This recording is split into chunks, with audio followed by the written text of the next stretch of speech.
था, मेरे अपनों का, जो मेरे अपने थे, मेरे बेटे। और फिर मैंने उनको अपने बारे में बातें करते हुए भी सुना था। वो कहा करते थे,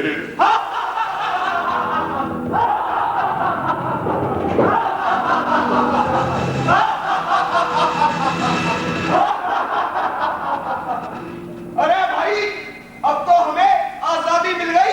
हाँ, अब तो हमारा सब कुछ, हमारा धर्म यही हिंदुस्तान है। सिर्फ धर्म ही नहीं, ईमान, मान और जान भी यही है। मेरा ईमान भी तू, मेरा मान भी तू, मेरी शान भी तू, मेरा धर्म भी तू। इसके बिना तो हमारी कोई हस्ती नहीं है। हमारी तो रूह भी है और जान भी है। हाँ, अब तो हम इसी की पूजा करेंगे। हमारा तो यही भगवान है। मेरी पूजा भी तू, भगवान भी तू, मेरी मन्नत भी तू, वरदान भी तू, मेरा धर्म भी तू।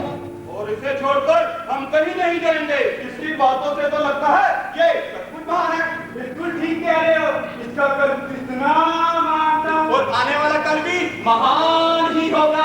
हमारी तेरे बिना कोई हस्ती नहीं। मेरी रूह भी तू, मेरी जान भी तू, मेरा धर्म भी तू। अरे भाई, ऐसा विशाल रंगमंच तो किसी किसी अभिनेता को ही नसीब होता है। ये तो ऐसा रंगमंच है जिस पर एक ही समय में कितने कितने पात्र अपनी भूमिका अदा कर रहे हैं और अपनी अपनी भाषा बोल रहे हैं। हर एक के अपने अपने रंग हैं, अपने अपने ढंग हैं। कोई किसी भी तरह से रह सकता है। हाँ, देखो ना, हर एक की अपनी अपनी वेशभूषा है, अपने अपने आचार हैं, अपने अपने विचार हैं। हा हा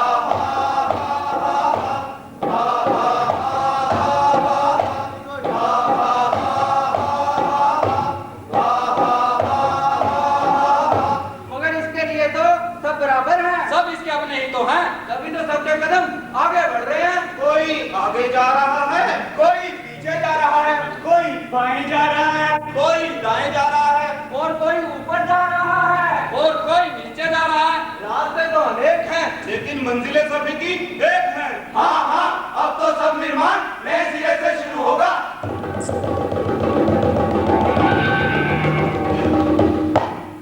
लेकिन पुराने को तोड़े बिना। हाँ हाँ, तुम ठीक कहते हो।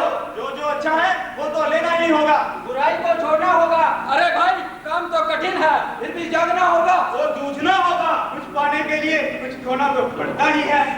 इतनी बातें सुनने के बाद मुझे लगा इतना प्यार, इतनी मोहब्बत जो इन लोगों ने मुझे दी, और मैं अपने अंदर एक नया जीवन अनुभव कर रहा था। कितना सुरक्षित महसूस कर रहा था मैं अपने आप को उन मजबूत हाथों में। जरा देखूं तो सही, ये मेरे बारे में और क्या क्या बातें कर रहे हैं। अरे यहाँ तो कोई नहीं। अरे मेरे बच्चों, तुम कहाँ चले गए हो? मेरे बच्चों, देखो, मैं जानता हूँ तुम मुझे सता रहे हो, तुम यहीं कहीं पे छिपे बैठे हो। मेरे बच्चों, मेरे पास आओ। वो मीठी मीठी बातें, वो सुनहरी भविष्य के सपने, वो मजबूत हाथ जो मेरी सुरक्षा के लिए थे, वो कहाँ चले गए?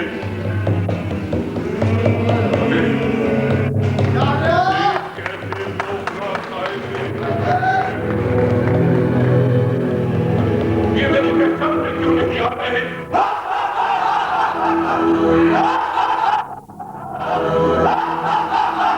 बंद करो ये खौफनाक हंसी, मुझसे बर्दाश्त नहीं होती। मैं कहता हूँ चले जाओ, चले जाओ। अरे ये तो मेरे और करीब आते जा रहे हैं, ये मुझे घेरा क्यों डाल रहे हैं? अरे अरे इनके बोझ से मेरा दम घुट रहा है। अरे शायद ये मेरे को मार देना चाहते हैं। सचमुच ये मेरे को मार देना चाहते हैं। मुझे इनसे बचाओ, मुझे इनसे बचाओ। तेरा ईमान भी है।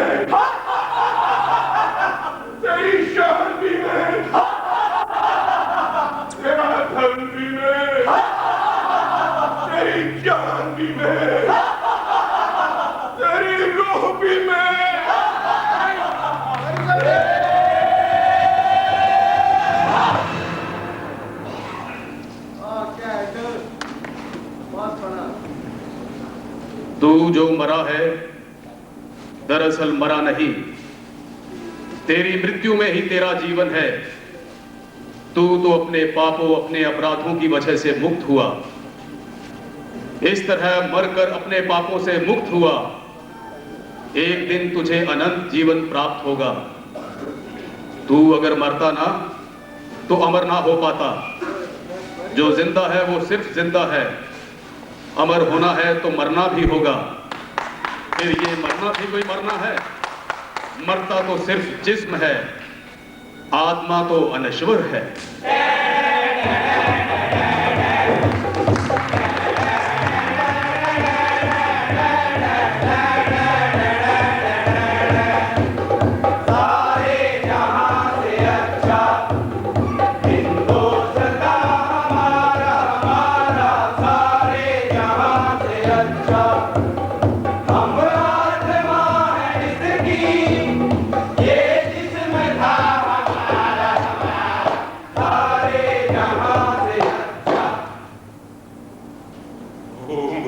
मरा हुआ जानकर छोड़कर चले गए, लेकिन अभी मैं मरा नहीं था।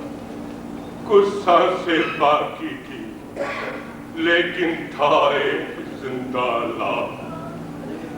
अब तो ना मैं उससे कुछ कह सकता था और ना ही वो मेरी बात सुन सकते थे। अब तो एक ही आवाज उनको जगा सकती थी, वो थी उनकी अंतरात्मा की आवाज।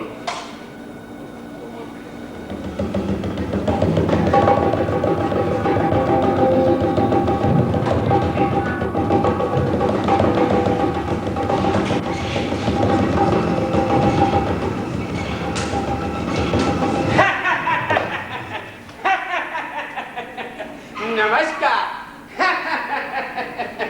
हेलो, सत श्री अकाल पाजी। आदाब और जय हजूर। खुश? अजी आप सब खुश हैं?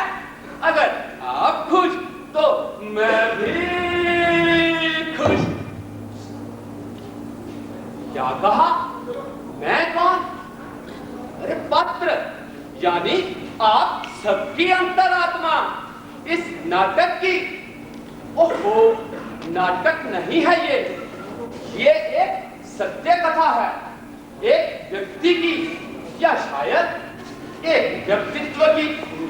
सुना है वो एक है, कहते हैं वो एक इकाई है, इकाई जो अविभाज्य है, इकाई जो अविभाजित है, बच नहीं सकती, इनविजिबल। लेकिन नहीं प्ले का इनको नहीं देना। मैंने जब आंखें खोली, इसे टुकड़े टुकड़े देखा, घटा घटा, टूटा फूटा, थका हारा बेचारा। ये कथा है एक बेचारे की, मुसीबतों के मारे की,